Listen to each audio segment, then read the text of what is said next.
Milkipur seat पर होने जा रही है योगी आदित्यनाथ की अगुवाई में चुनावी परीक्षा।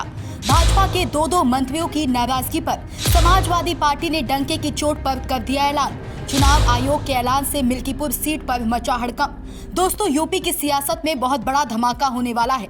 मिल्कीपुर विधानसभा सीट पर उपचुनाव की तारीखों का ऐलान होते ही भाजपा में बेचैनी बढ़ गई, क्योंकि उपचुनाव से पहले योगी आदित्यनाथ के खिलाफ इन्हीं के दो मंत्री बगावती ऐलान का मोर्चा खोल दिए हैं, जिसे देखते हुए समाजवादी पार्टी डंके की चोट पर योगी आदित्यनाथ को बहुत बड़ी चुनौती दे डाली है। जी हाँ, सही सुन रहे हैं आप। मिल्कीपुर उपचुनाव की तारीखों का ऐलान जब से हुआ है, तब से यूपी की सियासत में हड़कंप मच गया है। योगी आदित्यनाथ के खिलाफ नाराज हुए भाजपा सहयोगी दलों के दो मंत्रियों ने मिल्कीपुर सीट पर भाजपा को और ही झंझट में झोंक दिया है। मंत्री आशीष पटेल और कैबिनेट मंत्री संजय निषाद की नाराजगी कहीं मिल्कीपुर सीट भाजपा को झटका में ना झोंक दे, क्योंकि समाजवादी पार्टी खुलकर भाजपा को चुनौती दे डाली है, जिसे देखते हुए दिल्ली हाईकमान से लेकर यूपी संगठन के सभी आला नेताओं को मिल्कीपुर विधानसभा सीट को लेकर गहन मंथन जारी है। यहाँ तक कि योगी आदित्यनाथ खुद मिल्कीपुर सीट के तारीखों का ऐलान होने से पहले भी कई दौरे कर चुके हैं, और अब तारीखों का ऐलान होते ही कई मंत्रियों का डेरा पंडाल वही गड़वा दिया है कि कहीं अयोध्या लोकसभा सीट की तरह मिल्कीपुर सीट पर भी भाजपा की हार न हो जाए,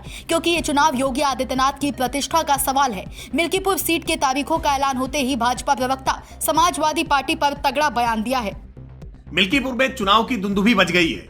भारतीय जनता पार्टी पूरी तरह से तैयार है, और विशेष करके अयोध्या के लोकसभा परिणाम के बाद समाजवादी पार्टी जिस तरह से इतरा रही थी, ऐसे में भारतीय जनता पार्टी बहुत इंतजार कर रही थी कि जब भी मिल्कीपुर के चुनाव की घोषणा होगी तो भारतीय जनता पार्टी मिल्कीपुर की जीत से समाजवादी पार्टी के इस इतराने पर लगाम लगाने का काम करेगी। और मिल्कीपुर के मतदाता भी इंतजार कर रहे हैं। जिस तरह से समाजवादी पार्टी के सांसद अयोध्या के अवधेश प्रसाद जी आज बलात्कारियों के समर्थन में खड़े थे, जिस तरह से वहां पीड़ित बच्ची की वो पिछड़ापन उनको दिखाई नहीं पड़ रहा था, ऐसे में अयोध्या की जनता, मिल्कीपुर की जनता इंतजार कर रही है कि चुनाव आएगा तो समाजवादी पार्टी के सांसद को मजा चखाने का काम करेगी, समाजवादी पार्टी के प्रत्याशी को हराने का काम करेगी और भारतीय जनता पार्टी के साथ अपना विश्वास जताएगी।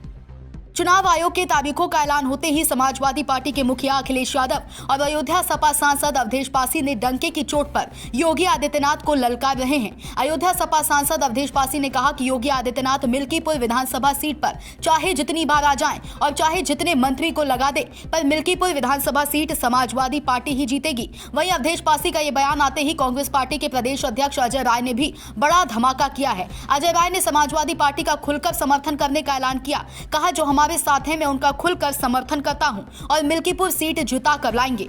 मिल्कीपुर में हम अपने सहयोगी जो हमारे साथ रहे हैं समाजवादी पार्टी के हमारे साथी, उनको हम पूरा समर्थन करेंगे। वहां कैंडिडेट को उनको जिताने का हम पूरा प्रयास करेंगे, उनको जिताएंगे। बता दें, मिल्कीपुर विधानसभा सीट पर उपचुनाव की तारीखों का ऐलान हो गया है। इस सीट के लिए 5 फरवरी को मतदान और 8 फरवरी को मतगणना होगी। चुनाव के ऐलान के बाद फैजाबाद लोकसभा निर्वाचन क्षेत्र से सांसद अवधेश प्रसाद की जो पहली प्रतिक्रिया आई है, उससे यूपी की सियासत में हड़कंप मच गया है। फैजाबाद सांसद ने कहा कि मैं चुनाव आयोग के प्रति आभारी हूँ कि उपचुनाव का ऐलान किया गया। बीजेपी डर के मारे चुनाव नहीं करा रही थी। चुनाव की घोषणा से मुझे बहुत खुशी हुई।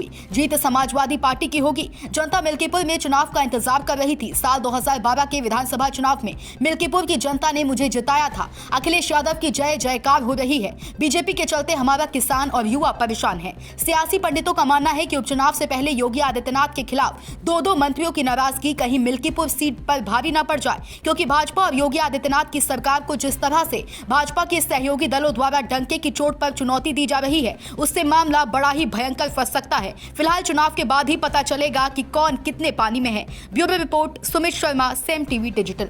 सब्सक्राइब करें साम टीवी, क्योंकि हम आ गए हैं अब आपके बीच। दिखाएंगे सत्ता के वादों और अपराधियों के एक एक कारनामे की हकीकत। और हाँ, अगर आपके पास भी हो कोई ऐसी खबर तो कमेंट करके हमें बताएं, क्योंकि बिना डर और दबाव के हम दिखाते हैं हर एक खबर डंके की चोट पर।